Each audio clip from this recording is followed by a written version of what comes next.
नवीन वर्षाचा पहिला दिवस संपला होता आणि पुण्यातल्या शास्त्रीय रोडवर प्रचंड गर्दी जमलेली.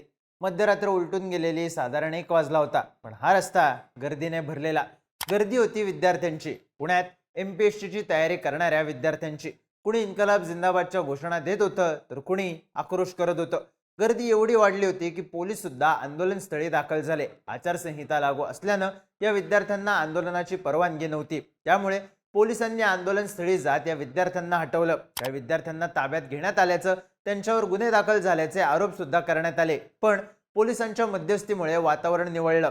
त्याआधी हे विद्यार्थी रस्त्यावर बसूनच आपल्या मागण्या पूर्ण करण्याची मागणी करत होते. पण या विद्यार्थ्यांच्या मागण्या नेमक्या आहेत काय? गुरुवारी 1 जानेवारीला नेमकं काय घडलं आणि यावर राजकीय नेत्यांनी काय भूमिका घेतली, जाणून घेऊयात या व्हिडिओमधून. नमस्कार, मी चिन्मय आणि तुम्ही पाहताय बोलबिडू. 1 जानेवारीचा दिवस उलटून गेल्यावर 2 जानेवारीच्या मध्यरात्री साधारण 1:15 वाजता शास्त्रीय रोडवर विद्यार्थ्यांकडून आंदोलन करण्यात आलं. पण त्याआधी दिवसभर विद्यार्थ्यांनी आपल्या मागण्या वेगवेगळ्या प्रकारे लावून धरल्या होत्या. गुरुवारी राज्याचे मुख्यमंत्री देवेंद्र फडणवीस एका कार्यक्रमासाठी पिंपरी चिंचवडमध्ये आले होते. तेव्हा MPSC करणारे काही विद्यार्थी या कार्यक्रमाला पोहोचले. त्यावेळी त्यांनी आम्हाला मुख्यमंत्र्यांना भेटू दिलं नाही असा दावा आंदोलन करणाऱ्या काही विद्यार्थ्यांनी केला. यावेळी काही विद्यार्थ्यांनी माध्यमांशी संवाद साधला. आम्ही बुधवारी मुख्यमंत्र्यांना भेटलो, त्यांनी सांगितलं रात्रीपर्यंत ट्विट करून तोडगा काढतो, पण काहीच पॉझिटिव्ह निगेटिव्ह समजलं नाही. आम्ही नेमकं करायचं काय? शासनाच्या धोरणामुळे जाहिरात उशिरा आली, त्यात आमची काय चूक? 4 तारखेला पेपर आहे, कोणाला अमरावतीचं सेंटर आहे, कोणाला गडचिरोलीचं. आम्ही जायचं कधी? 3.5 ते 4 लाख विद्यार्थ्यांच्या आयुष्याचा प्रश्न आहे, असं म्हणत हे विद्यार्थी आक्रमक झाले होते. तर काही विद्यार्थ्यांनी मुलांचं आयुष्य वाया चाललंय, काही जणांनी स्वतःला संपवायचा प्रयत्न केलाय. आम्ही त्यांना अडवत आहोत. सरकार निर्णय घेऊ म्हणतंय, पण मुलांचा जीव गेल्यावर निर्णय घेणार आहे का? शासनाच्या धोरणामुळे आमच्यावर ही वेळ आली आहे. आमचं आंदोलन काही आजचं नाही, सप्टेंबर महिन्यापासून आम्ही मागणी करतोय. सरकार लक्ष का देत नाही? सरकार मुलांच्या जीवावर का उठलंय? आम्हाला मुख्यमंत्र्यांना भेटू दिलं जात नाही. आम्ही काय देशद्रोही आहे का? असा संतप्त सवाल सुद्धा या आंदोलक विद्यार्थ्यांनी केला. पिंपरी चिंचवडमध्ये झालेल्या कार्यक्रमावेळी मुख्यमंत्र्यांची भेट झाली नाही, तेव्हाच या विद्यार्थ्यांनी आता पुढची स्टेप म्हणून रस्त्यावर उतरून आंदोलन करू असा इशारा दिला होता. त्यानुसार शुक्रवारी मध्यरात्रीनंतर हे विद्यार्थी रस्त्यावर उतरले. आधी सगळेजण घोळक्याने थांबले होते, पण त्यानंतर त्यांनी रस्त्यावरच ठिय्या दिला आणि घोषणाबाजीलाही सुरुवात झाली. हजारो विद्यार्थ्यांनी एकाच वेळी रस्त्यावर ठिय्या म्हणल्यामुळे आणि आचारसंहितेमुळे आंदोलनाची परवानगी नसल्यामुळे लागलीच शास्त्रीय रोडवर पोलीस दाखल झाले आणि त्यांनी या विद्यार्थ्यांना पांगवलं. पण हे विद्यार्थी रस्त्याच्या दुतर्फा थांबले आणि सरकारच्या विरोधात घोषणाबाजीला सुरुवात केली. तणाव वाढू लागताच पोलिसांनी काही विद्यार्थ्यांना ताब्यात घेतलं. तरीही विद्यार्थ्यांची मोठी गर्दी जमा झाली होती, त्यामुळे पोलिसांनीच कंट्रोल हातात घेत हे आंदोलन शमवलं. पण संतप्त झालेल्या विद्यार्थ्यांनी माध्यमांशी बोलताना आम्ही घरापासून लांब राहून तयारी करतोय, घरच्यांनी पैसे उसने घेऊन आम्हाला शिकायला पाठवलं आहे, प्रत्येक दिवसाचा खर्च अंगावर येतो.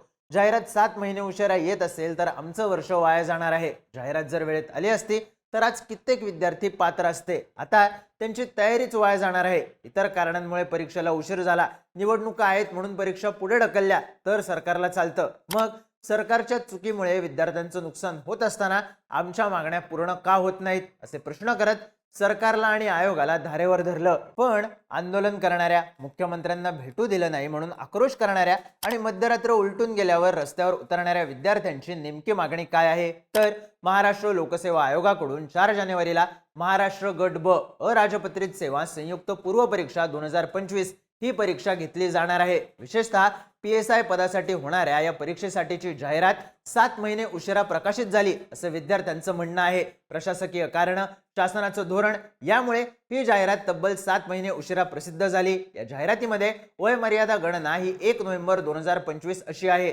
त्यामुळे अनेक विद्यार्थ्यांना अपात्र ठरण्याची भीती आहे. जर शासनाच्या धोरणामुळे जाहिरात 7 महिने उशिरा आली असेल तर यात विद्यार्थ्यांचा काय दोष? आजवरची तयारी वाया जाऊ नये म्हणून आयोगाने वयोमर्यादा गणनेचा कालावधी 1 जानेवारी 2025 असा गृहीत धरावा, वयोमर्यादेत शिथिलता द्यावी आणि विद्यार्थ्यांचं नुकसान टाळावं अशी आंदोलन करणाऱ्या विद्यार्थ्यांची मागणी आहे. या विद्यार्थ्यांनी आम्ही आतापर्यंत ही मागणी अनेक वेळा केली. राज्यातल्या ज्येष्ठ नेत्यांनी आम्हाला पाठिंबा दिला.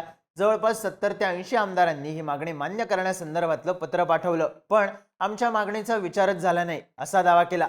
विद्यार्थ्यांच्या आंदोलनाला राजकीय पक्षांनी आणि नेत्यांनी सुद्धा पाठिंबा दिला आहे. याआधी ज्येष्ठ नेते शरद पवार, काँग्रेसचे प्रदेशाध्यक्ष हर्षवर्धन सपकाळ यांनी ट्विट करत विद्यार्थ्यांच्या मागणीचा विचार व्हावा आणि वयोमर्यादा वाढवण्यात यावी अशी मागणी केली होती. सरकार ठिकाणावर आहे का? हो आहे, पण ते फक्त न्याय्य मागण्या दडपण्यासाठी, विद्यार्थी आंदोलन चिरडण्यासाठी. ही चूक सरकारचीच. मात्र यामुळे हजारो विद्यार्थ्यांचं स्वप्न धुळीस मिळण्याची शक्यता निर्माण झाली आहे.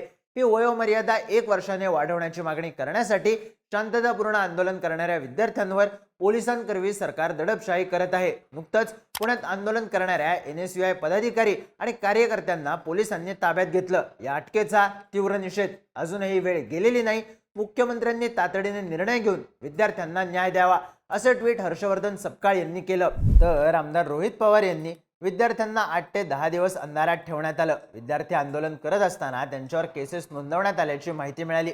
संबंधित पोलीस अधिकाऱ्यांशी फोनवर बोललो असून विद्यार्थ्यांवर केसेस होऊन त्यांच्या भविष्यावर परिणाम होणार नाही या दृष्टीने पोलीस यंत्रणांनी विचार करण्याची विनंती केली, असं ट्विट केलं. प्रहारचे नेते बच्चू कडू यांनी MPSC PSI वयवाढीबाबत गेल्या 6 महिन्यांपासून विद्यार्थी प्रयत्न करत असून 80 पेक्षा जास्त लोकप्रतिनिधींमार्फत सरकार दरबारी पाठपुरावा विनंती करून सुद्धा न्याय न मिळाल्यामुळे शांतता मार्गाने, गांधी मार्गाने न्यायासाठी पुण्यात रस्त्यावर उतरले आहेत. सरकारने तात्काळ विद्यार्थ्यांना न्याय द्यावा, अन्यथा मी विद्यार्थ्यांसमवेत आंदोलनात सामील होऊन न्याय मिळेपर्यंत आंदोलन करेल, असा इशारा ट्विट करत दिला. त्यांनी विद्यार्थ्यांना शांतपणे आंदोलन करण्याचं आवाहन केलं. सोबतच PSI वयवाढ 1 वर्ष GR अशी मागणी सुद्धा सरकारकडे केली. आता या सगळ्यात महत्त्वाचा विषय म्हणजे 2 ते 3 दिवसांवर परीक्षा असताना नेमकं काय होणार हा प्रश्न विद्यार्थ्यांच्या समोर आहे. त्यांना मिळालेल्या आश्वासनानुसार खरंच यावर तोडगा निघणार की वर्ष आणि तयारी वाया जाणार हे पाहणं महत्त्वाचं असेल. तुम्हाला काय वाटतं? यात तोडगा निघू शकेल का? विद्यार्थ्यांच्या मागणीबद्दल तुमची मतं आणि प्रतिक्रिया कमेंट करून नक्की सांगा आणि माहितीपूर्ण व्हिडिओज पाहण्यासाठी बोलबिडूच्या YouTube चॅनलला सबस्क्राईब करायला विसरू नका.